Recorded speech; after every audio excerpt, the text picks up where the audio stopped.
Hello and welcome to Not a Car November, where I'll showcase things that are not cars in the month of November. Now, I didn't really need to explain that. On the docket today is my lawnmower. I know, you're ecstatic. And don't you dare accuse him of running out of ideas. He's got plenty of ideas. He just thought this would be a fun series. He's right, you know. I have endless ideas for my woodworking channel.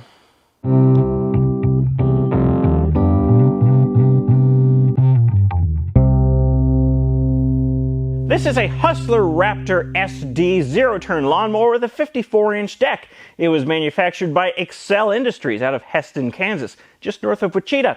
And I don't like it very much. I'll get to why in a second, but first, let me tell you a little more about this lawnmower. I'm sure it won't take very long because it's a lawnmower.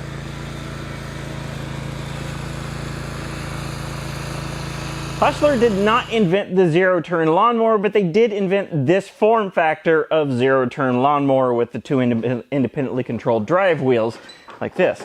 Hustler could not keep up with the demand of production, so they sold to Excel Industries, which produces these things to this day.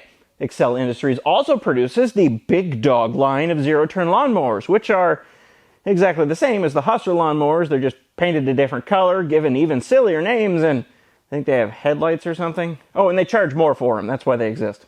Stupid marketing. The Hustler lawnmower that I have is called the Raptor SD. And if you're curious, SD stands for Super Duty, which is silly because it's a lawnmower. I bought this thing over 2 years ago, and if memory serves me correctly, the SD nomenclature gets you such things over the standard Raptor as fatter front casters, fatter drive wheels, a reinforcing steel band around the edge of the mower deck. It's probably not necessary, but they can charge more for, and a mower deck that's raised and lowered by this foot pedal instead of a hand lever. Now, I say if memory serves me correctly because I just looked on their website and all of them have this foot pedal and none of them have this hand lever anymore, so either I misremembered or they decided this foot pedal should be on all their mowers and the hand lever was a dumb idea. Because it was. The engine in the back of this mower is a Kawasaki V-twin of a displacement that I couldn't be bothered to look up, and it produces 24 horsepower. I had the choice of either this or a Kohler engine, and I chose the Kawasaki because, I don't know, what difference does it make? Okay, I did look it up. It's 726 cc's, and I was wrong. It produces 23 horsepower, so it's 3 less than the Trabant, not 2. Nestled under the seat and a thick layer of dirt is the gas tank. I think it's about 6 gallons. Also, the 12-volt battery lives under here. Very interesting, I know.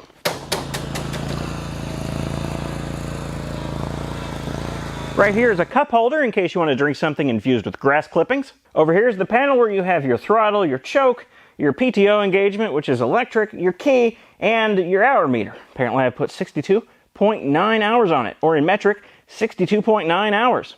These are the drive control levers that control the forward and backward motion of each respective drive wheel, and this is the foot pedal for the uppy-downy of the mower deck. Now, one thing I do find infuriating is that I bought the Raptor SD over the standard Raptor because the standard Raptor, as I remember, had a hand lever to raise it and lower the mower deck, and I thought it seemed silly to have a hand lever because that means you have to take your hands off of the drive control levers to raise and lower the mower deck. Well, I chose this foot pedal switch, not realizing that I still have to move this thing, which is a catch, to lower the mower deck. So you still have to take your hands off of the drive controls. Just make it a push latch or something. I don't have to take my hand off of the steering controls to lower the mower deck. It's silly. I should be all with my foot. I'm complaining way too much about this. Okay, I'll go sit in the corner now. You can control how far down the mower deck goes by this pin that goes into different slots. Quite the simple mechanism. Each drive wheel is driven hydrostatically, and the hydrostatic pumps are belt driven off of the engine, and the mower deck, as I mentioned, is 54 inches wide, which means 3 different mower blades. And that's pretty much it, really. It's a lawnmower. Now, let me tell you about some things that mildly annoy me before getting to the one really big thing that annoys me. I know I just whined about this, but I'll repeat it again. I should not have to take my hands off of the hand controls to raise and lower the mower deck. And the only thing I have to do with my hand is to flip this catch up a little bit. So here's the solution I came up with. This is a linear solenoid. If you apply 12 volts of power to it, it applies a magnetic field to this coil and the piston goes out. My idea is simply to add that solenoid to this catch so that when power is applied to it, it pushes out on the catch, and put the button to apply power to that solenoid on the end of this drive control lever here. So when you want to lower the mower deck, you just push down on the foot pedal, hit the button on the end of the drive control. That's a big spider. I'm going to kill that. Excuse me. Sorry, that needed my attention. Where was I? You push your foot pedal. Oh yeah, hit the button on the end of the drive control lever so it kicks out on that catch, and then release the foot pedal and lower the mower deck down without ever taking your hands off the drive control levers. Hustler, if you're listening, that idea is free. You can have it. I may even do that mod myself on this mower. Although I'm lazy, so I probably won't get around to it. This one bothered me excessively for very little reason. These little springs here that hold up the seat and keep it all bouncy were rubbing with the metal rail here, and to keep the paint from rubbing off and the rust starting, I put these little Velcro strips here, so these springs would rub on the Velcro strips instead of rubbing the paint off the metal. As you may be able to see down here, these drive control levers are connected to dampers to smoothen out their movement a bit. Well, the damper in this drive control arm came unscrewed after a whole 2 weeks of owning this thing, and it's kind of hard to reach and screw it in place, so I just dealt with it for 2 years. And fun fact, my grandma also has a Hustler zero-turn lawnmower, and her damper also came unscrewed. Twice. Why does this keep happening, Hustler? I don't know. But anyway, I can do fun dance moves with this lawnmower now because the damper is unscrewed.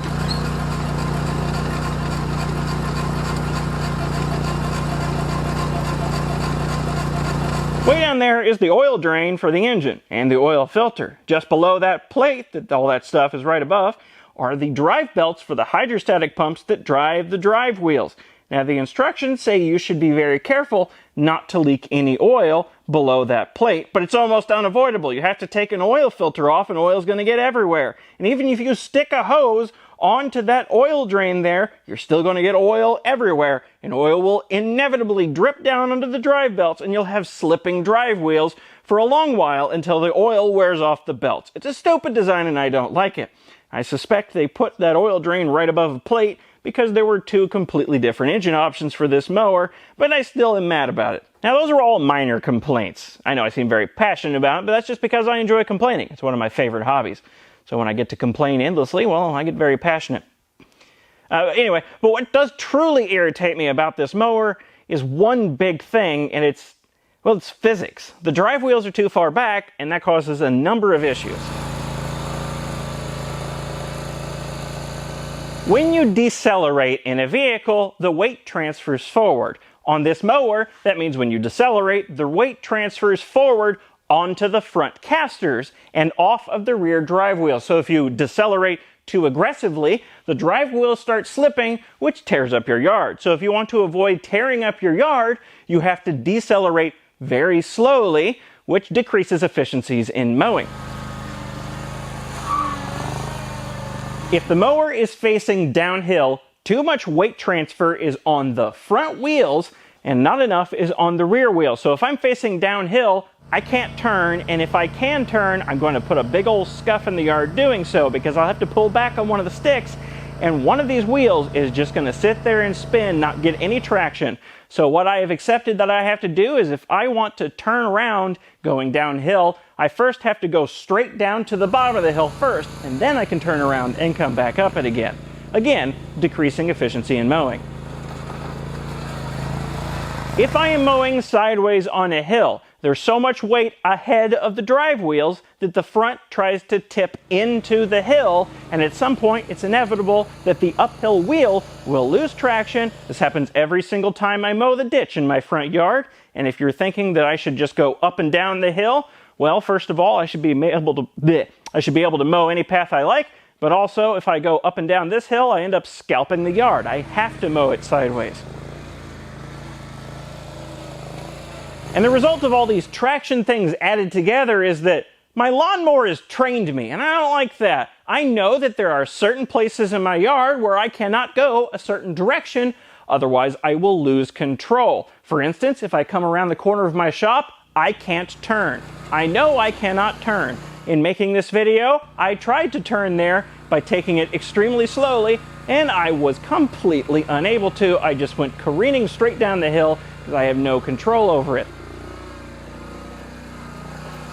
And in general, it just means that I'm mowing my yard a lot more slowly than I know I could be, just because I'm trying to take things easily to avoid the wheels slipping, which they will inevitably do. There are spots in my yard where the grass is just all torn up because it's unavoidable that these wheels will slip when I'm trying to maintain control of this stupid mower. So, what do I feel like the solution is to all these physics-related problems? Well, I thought about this a lot, and one of the simpler solutions I came up with, one of the dumber solutions, is to add a bunch of weight to the back, behind the frame. That would put more weight behind the drive wheels and just give them more traction in general. But one big downfall to this solution, aside from it looking dumb, is that as it sits right now with no weight hanging off the back, I can make this thing do a wheelie. So if I add weight to the back, going up hills might become a bit of a rollover risk. Now, I think the real solution is to completely reconfigure the zero-turn lawnmower. Put the drive wheels in the middle, right about here, put the main caster in the back, and then make the mower deck independently hinged from the rest of the mower body with its own set of casters out front, which is conveniently exactly how the original Hustler zero-turn mower was set up in 1964. It's also how several grasshopper mowers are set up. It seems to be, to me, like the superior setup, because if you decelerate, well, if your drive wheels are in front, that means the weight's shifting onto the drive wheels, so they'll slip much less, so you can decelerate quickly, zip around a tree or whatever obstacle, and continue on your way. If you're on the side of a hill, well, there's an equal amount of weight in front and behind the drive wheels, so you don't have a bunch of weight on the front pulling you down into the hill. You have weight in front and behind the drive wheels, so you can continue to mow on the side of hills. If you're going down a hill, you can actually turn because the weight transfer is on the drive wheels. The only downside to this configuration that I can think of is if you're going up a hill, you might slip a bit. But with all the other upsides, I think I could live with that one.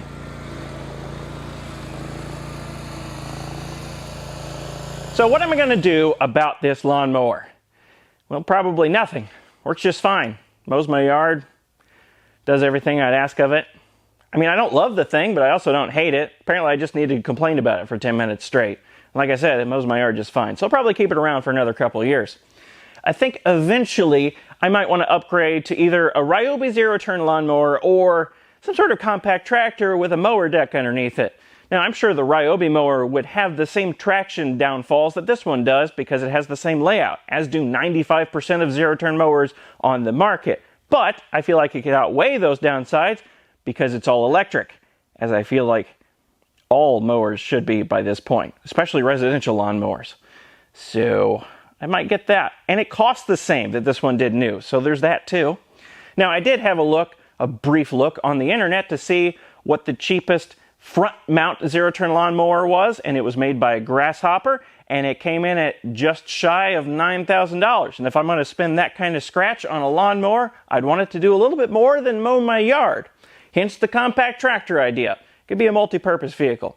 Now, I could also get rid of all these traction problems by just going to a lawn tractor style of lawnmower, but I don't like those very much. Zero-turn mower is, even a flawed one, is still better than a riding lawnmower style of lawnmower. So I'm just going to keep this around for another couple of years. Thanks for watching. If this is the first video you've ever seen from me, what must you think of me? Go watch the video on that. That's more my typical style. Anyway, I'll see you next time. Thanks for watching. This is a strange video.